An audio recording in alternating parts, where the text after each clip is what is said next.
Vou bater um papo com o vereador Luiz Anuti, do PPS. Os vereadores farão uma sessão para decidir se Rio Branco mantém o número atual de 14 vereadores, se aumentam para 23, como é a proposta de alguns vereadores, ou se ouvem os diretórios municipais. Tem aí propostas que foram apresentadas pelas lideranças dos partidos, dos seus diretórios municipais, como, por exemplo, de 18 vereadores, proposto aí por 11 partidos, de 16 vereadores, que foi proposto por 4 partidos, e até de 23 vereadores, que foi a proposta do Democratas. Vereador Luiz Anuti, muito boa noite. Boa noite. Tudo bem? Tudo bem. Em primeiro lugar, vereador, prazer recebê-lo aqui de volta no nosso Gazeta Entrevista. Vereador, o PPS já foi a grande liderança da oposição nesse estado. Chegou um tempo em que o PPS encabeçava os partidos de oposição. Notadamente quando o deputado federal Márcio Bittar era o seu dirigente principal. Mas hoje o PPS perdeu espaço, perdeu lideranças, pessoas abandonaram o partido, o PPS perdeu a sua deputada estadual Idalina Onofre nas últimas eleições. Hoje o partido tem 2 vereadores em Rio Branco, o senhor e o vereador Sargento Vieira. No entanto, ainda carece de, digamos assim, uma força política maior. O PPS está num processo de reestruturação ou está meio assim adormecido, vereador? Como é que está o seu partido hoje? Não, o PPS ele teve um retrocesso, né? Esteve por 2 candidaturas majoritárias, puxando como carro-chefe, puxando a oposição aqui no nosso estado. Mas, por saída de alguns filiados que eram liderança do nosso partido, acabou o partido ficando um pouco fragilizado. E de algum certo tempo para cá tem uma equipe que está trabalhando bem, que são os professores da UFAC, como o nosso presidente da Executiva Municipal, que é o Fortunato, tem lá o professor Ayrton Rocha. Que é o candidato do partido, que é o pré-candidato, né, digamos. Pré-candidato a prefeito de Rio Branco. Pelo PPS. Nós temos vários professores que... Ontem mesmo houve uma campanha, um ato de filiação do PPS e 3 professores da UFAC se filiaram, como mais 27 pessoas se filiaram ali na Assembleia Legislativa. 30 novos filiados. 30 novos filiados. Mas foi pouquinho, não foi, vereador? Foi, mas Também os partidos, quando fazem campanha de filiação, filia 100, 200. Mas é que, na realidade, não foi divulgado o suficiente para que houvesse uma demanda maior. Uma demanda maior da população. Mas, vereador, sobre o aumento do número de vereadores, que é um dos temas do nosso bate-papo de hoje, o que o senhor defende, o vereador Luiz Anuti? Eu sei que o senhor tem aí uma posição que é um pouco diferente daquilo que pensam os outros vereadores. Por quê? E qual o número que o senhor defende e por quê, vereador? Olha, até a sessão de hoje, eu defendia 23 vereadores. E eu vou colocar o porquê que eu defendo. Eu defendia, porque agora eu já estou pensando diferente. Né? O senhor defende quantos? Depois dos 23, o senhor mudou para quantos? Para 18 vereadores. 18 vereadores. Por quê? Porque estivemos lá reunidos com todos os partidos políticos representados aqui no estado do Acre, e esses partidos decidiram, pela maioria quase unânime, por 18 vereadores. E há 8 anos atrás, no nosso estado, na nossa capital, já existia 18 vereadores. E pela uma resolução do TSE, baixou para 14. Então, se tinha 18, comporta os 18. Né? Porque a população, pelo IBGE hoje, ultrapassou 300 mil habitantes de Rio Branco. Isso. E comporta, portanto, um número maior de vereadores do que 14. Maior. Até 23. Até 23, que a emenda constitucional número 58 diz que o número máximo de vereador na cidade, no município de Rio Branco, pode chegar até 23. E como nós... Só que o problema é que o orçamento que a prefeitura envia para a Câmara permanece o mesmo. Ou seja, os vereadores vão ter que repartir o bolo em porções menores. E aí o pessoal não quer. Os vereadores não querem. Justamente, eu defendia lá, quando eu fiz a proposta para 23, eu apresentei lá na Câmara, foi justamente defendendo que teria que haver uma reestruturação nas finanças da Câmara para absorver novos vereadores para o número de 23, porque nós vivemos numa democracia. E a democracia, qual é os 2 pontos-chave? É representativa e participativa. Mas isso aí, essa mudança no orçamento seria propor que a prefeitura aumentasse o repasse para a Câmara? Não, porque a prefeitura não pode por lei não pode ultrapassar fazer os 5%. Exatamente. O poder público não ia gastar um centavo a mais do que ele já repassa para o município, E não qual para a seria- Câmara Municipal. E qual seria a mágica para aumentar o A mágica valor? era algumas atividades que é feita pela Câmara, como a questão de viagens, com pagamento de diárias, contratação de assessores, que Quer dizer que diminuiria o número de assessores, se diminuiria o número de viagens para sobrar mais dinheiro para os vereadores. sobra mais dinheiro para ter mais representatividade lá na Câmara, mais pessoas representadas e o volume de trabalho com mais vereador seria muito maior para a sociedade. Aí os servidores da Câmara chiam, né? Mas o vereador não quer acabar com os nossos postos de trabalho.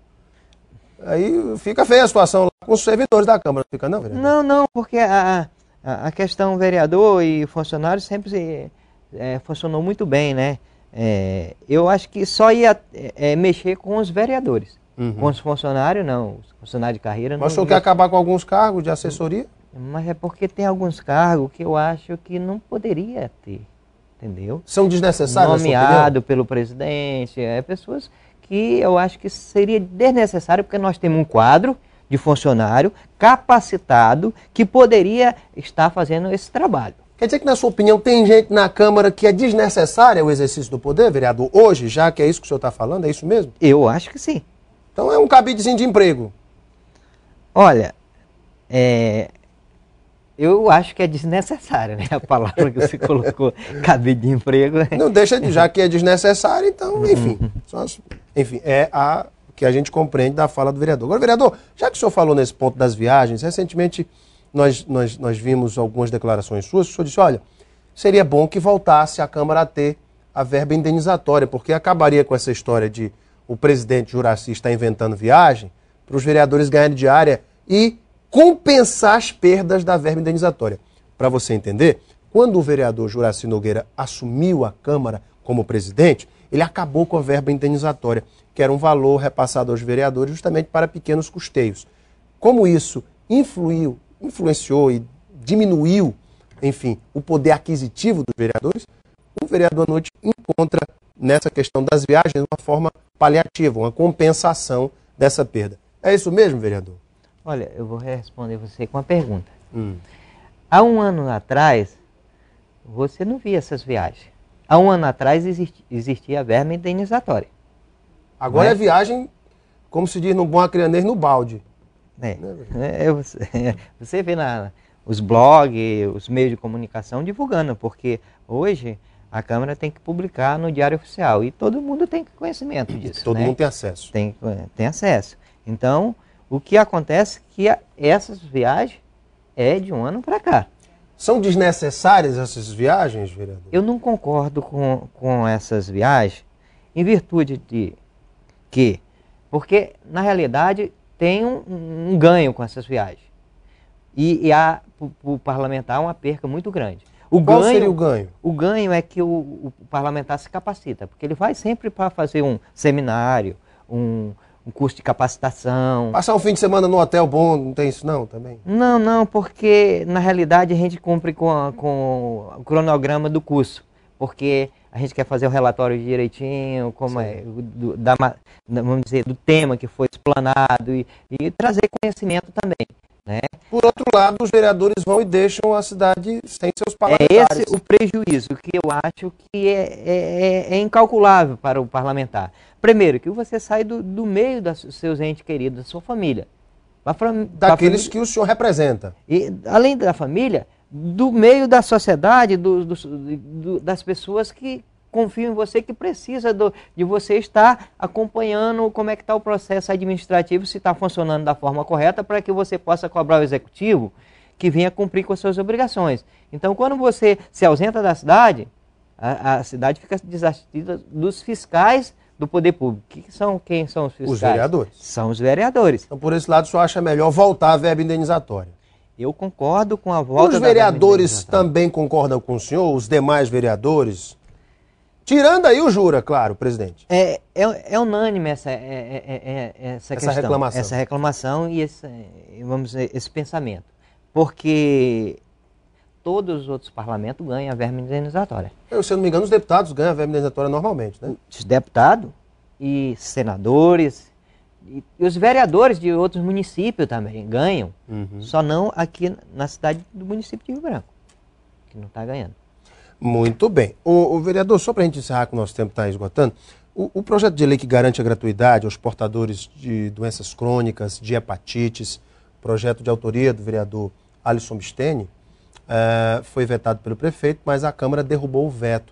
No entanto, o Sindicol entrou com ação para impedir a gratuidade aos portadores de hepatites e doenças crônicas, tal qual conseguiu também, por medida judicial, derrubar aquela lei, também de autoria dos vereadores, que, se eu não me engano, do Sargento Vieira, do vereador Alonso, deixa eu corrigir aqui, do vereador Alonso, que colocava a passagem a R$1 aos domingos e o povo estava adorando aquele negócio.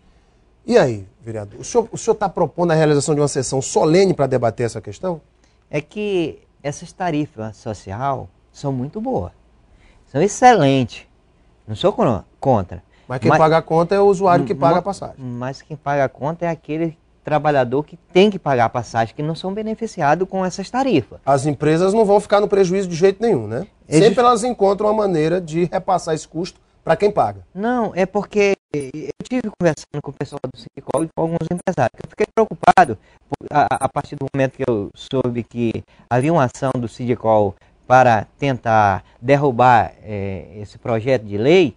Eu busquei conversar com um empresário, depois com o pessoal do Sindicol, e eles me colocaram um problema muito grave que está acontecendo. E eu tenho quase certeza que essa tarifa do projeto, que garantiu esse benefício... Que problema grave é esse que está acontecendo, professor? É que na licitação dessa concessão pública, no contrato existe uma cláusula que diz que as tarifas de gratuidade que existia dentro da lei, ela se mantinha normal. Qualquer outra tarifa que fosse criada, o município ia ter que arcar com as despesas. Mas o município não quer arcar não, viu? Não quer. O projeto do vereador Alonso caiu porque o município não arcou com as despesas que a empresa tem e deixaram de arrecadar com isso, entendeu? E esse projeto que o vereador Alisson Bisteni apresentou, também vai acontecer a mesma coisa, porque o Sindicol e a RB Trânsito sabem a quantidade de pessoas que andam no ônibus, que conseguiram essa gratuidade, e até onde eles pegaram o ônibus, embarcaram na parada que embarcaram, até onde eles desceram do ônibus. Aliás, tem um controle pela catraca eletrônica. Tem um controle. As empresas sabem exatamente quantas pessoas entraram sem pagar. Isso. E segundo o representante do Sindicol, ele me falou que já tem uma gama de cartão cedido em cima dessa lei de gratuidade. Mas quem faz essa avaliação médica?